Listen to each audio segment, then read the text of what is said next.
और एक ही मांग है कि गृह मंत्री आए, सदन में आए और एक बयान दें। ये तानाशाही सरकार के लिए वो भी मंजूर नहीं है। सरकार अपनी संसद को सुरक्षित नहीं रह सकती। जो इतनी बड़ी बड़ी बातें संसद के अंदर करते हैं और नेशनल सिक्योरिटी पे अपनी छाती ठोक ठोक कर कहते हैं, आज वही गृह मंत्री पार्लियामेंट से बच रहे हैं, अपनी अकाउंटेबिलिटी से बच रहे हैं। जो क्रैकर जो कल पास किया गया था, गैस क्रैकर, वो अगर जहरीला गैस होता तो बहुत सारे जान का नुकसान होता था। और एक ही मांग है कि गृह मंत्री आए, सदन में आए और एक बयान दें।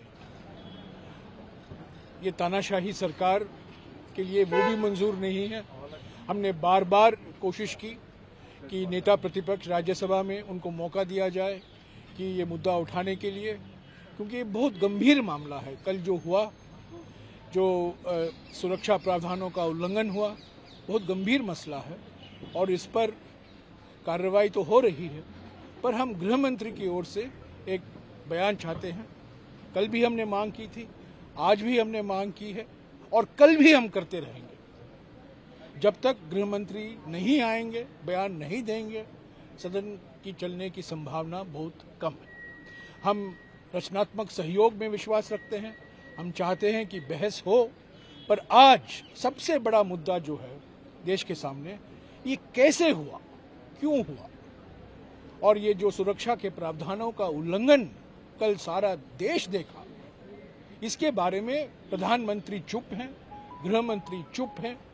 वो आए दोनों सदनों में, एक बयान दें, उसके बाद सदन की कार्रवाई चलती रहे। ये सबको मालूम है कि 4 दिसंबर से आज कल तक हमारा सदन दोनों कक्ष ठीक से कार्रवाई चल रहा था, लेकिन कल जो घटना घटी, जो कि जयराम रमेश जी ने विस्तार से बोला, उस घटना के कारण आज दोनों सदनों में ये मांग थे इंडिया अलायंस की ओर से कि गृह मंत्री जी आएँ और दोनों सदन में बयान दें, उसके बाद इसके बारे में चर्चा हो।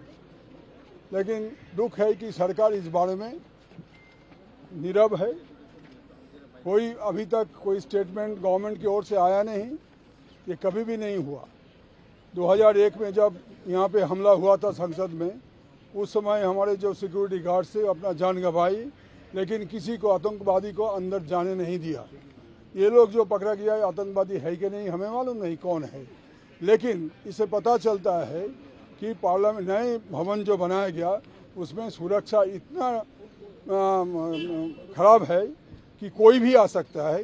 और अगर जो क्रैकर जो कल पास किया गया था, गैस क्रैकर, वो अगर जहरीला गैस होता तो बहुत सारे जान का नुकसान होने का संभावना था।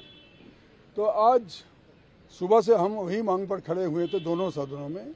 दुख की बात है कि हमारे पार्टी का लीडर, तृणमूल कांग्रेस के लीडर डेरेक ओब्रायन जी को सदन से निष्कासन का आदेश दिया गया। उसके बाद उनको खिलाफ सरकार ने प्रिविलेज मोशन लाया और प्रिविलेज कमेटी के पास उनके विषय में चर्चा करके 3 महीना का अंदर रिपोर्ट देने के लिए चेयर ने निर्देश दिया। इसको हम ये जो कुछ भी घटा आज, इसको हम निंदा करते हैं कड़ी से कड़ी शब्दों से, कि जहां कल क्या हुआ था इस बारे में सारा देश जानना चाहते हैं, इसको छिपाने के लिए, इसको नज़र घुमाने के लिए ये सारे चीज़ किया जा रहा है। एक महत्वपूर्ण पहलू ये है कि संसद के अंदर ये बात जब होती है, इस तरह का कुकृत्य होता है, तो ये सिर्फ संसद का मामला नहीं है, ये सुरक्षा का मामला है। जो व्यक्ति, जो सरकार अपनी संसद को सुरक्षित नहीं रह सकती है, देश उनके हाथों में सुरक्षित।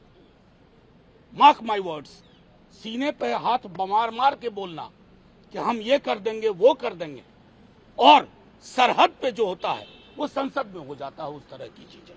तो हम तो कहेंगे आपके हाथ में देश सुरक्षित नहीं है, इसलिए आप 48 घंटे के बावजूद, 48वां घंटा होगा, 24 घंटे आप सामने नहीं आ रहे हैं।